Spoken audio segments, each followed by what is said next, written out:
Të tre bashk po vim për të regjistruar si deputet të Kuvendit të Kosovës. Mirëpo kryetari i nismës social-demokrate Fatmir Limaj ende nuk e di kujt do t'ja jap votat partia e tij për formimin e qeverisë së re. Përkundër disa zërave për afrim me vetëvendosjen, ai thotë se deri më tani me asnjë subjekt politik nuk kanë marrëveshje.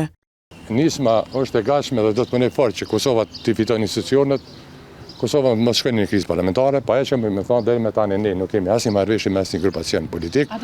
Mirëpo Limaj është i hapur për të gjithë.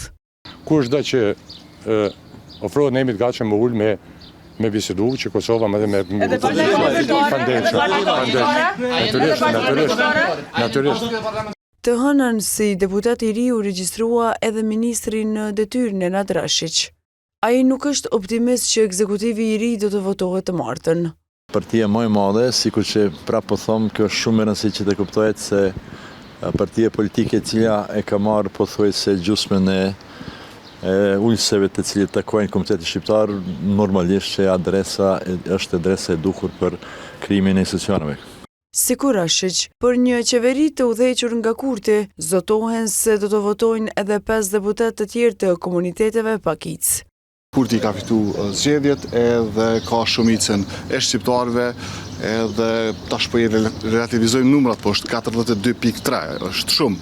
Është thujase sa të gjithë të tjerët bashk, edhe ky për nevojë është një vlerësim i qytetarëve të Republikës Kosovës i rëndësishëm, cilin ne duhet me e respektu.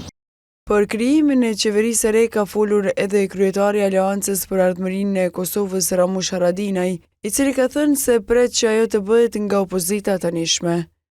Haradinaj ka thënë se nuk kanë komunikuar me partnerin e tij të koalicionit Fatmir Limaj dhe nuk e di qëndrimin e tij.